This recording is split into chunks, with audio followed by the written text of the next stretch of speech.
पंढरपूर पासून अवघ्या 15 मिनिटांच्या अंतरावर पंढरपूर करकंब रस्त्यावर धोत्रेज ग्रँड प्रायव्हेट लिमिटेड घेऊन आले आहेत पंचतारांकित सुविधांनी युक्त हॉटेल ग्रँड। तसेच पुण्या मुंबईच्या धर्तीवर सर्व सुविधांनी युक्त hotel Shriyash restaurant, veg non veg permit room bar, प्रशिक्षित कुक व होस्टिंग सेवा हॉटेल ग्रँड मध्ये उपलब्ध आहेत। 50 एसी रूम्स, 3500 स्क्वेअर फुटाचा सुसज्ज बकवेट हॉल, भव्य एसी सूट्स, टेरेस गार्डन, भव्य लॉन आणि चेंजिंग रूम सहित स्विमिंग टँक, प्रशस्त पार्किंगची सुविधा। पंढरपूर नजीक असलेल्या हॉटेल ग्रँड या सुसज्ज आणि पंचतारांकित सुविधांनी युक्त hotel grand, hotel Shriyas restaurant, veg non veg permit room बार, पंढरपूर करकंब रोड। संपर्क 02186 24 22 45। ताज्या घडामोडी पाहण्यासाठी PVN म्हणजेच पंढरी वार्ता न्यूज या चॅनलला सबस्क्राईब करा।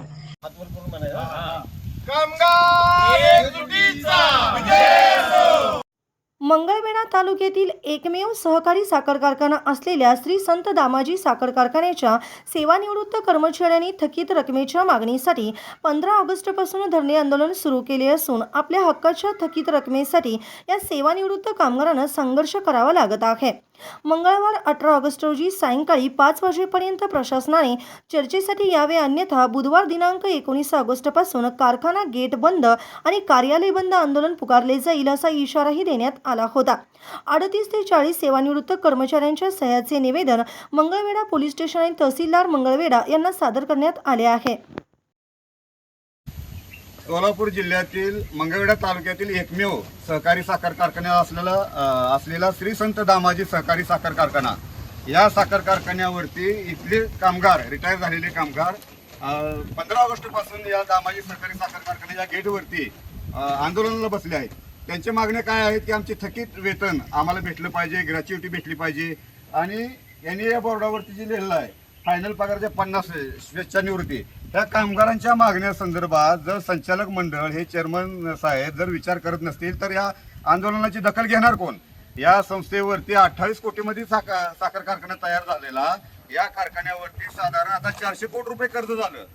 2 वर्षाच्या खाली या संचालक मंडळाने एक रकमी 94 कोटी रुपये काढलं आणि त्या 94 कोटीमध्ये कामगारांच्या थकीत देण्यासंदर्भातला विषय प्रामुख्याने NCDCला समोर दाखवला।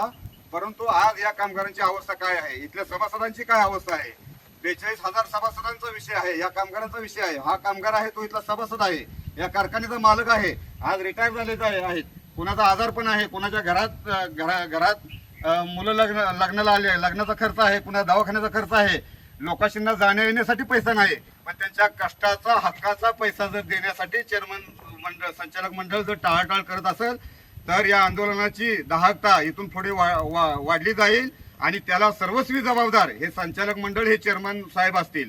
कारण 94 कोटी रुपये येऊन ह्या कारखान्याला एक साधा नट देखील जर खरेदी करत नसाल तर आपल्या कारभारावरती नक्कीच शंका उपस्थित होईल। आपण कामगाराची दिशाभूल करत आहात, सभासदांची दिशाभूल करत आहात।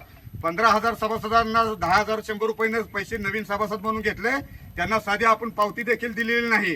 ही शुद्ध आमच्या सभासदांची, या नागरिकांची फसवणूक आहे। 48,000 सभासदांच्या व कामगारांच्या जीवाचा व कुटुंबाचा हा प्रश्न आहे।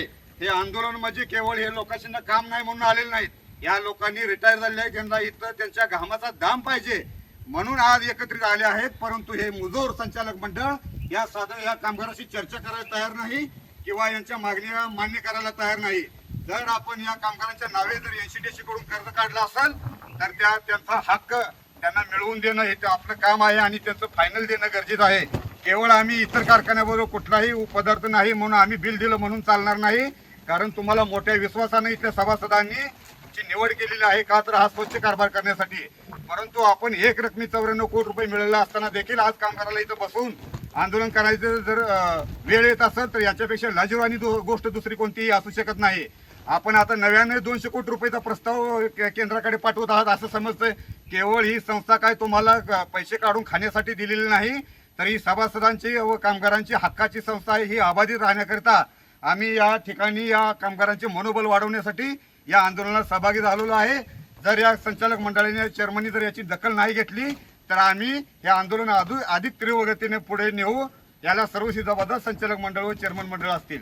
कामगार एकजुटीचा कामगार एकजुटीचा कोण म्हणतं देत नाही कोण म्हणतं देत नाही भारत माता की भारत माता की वंदे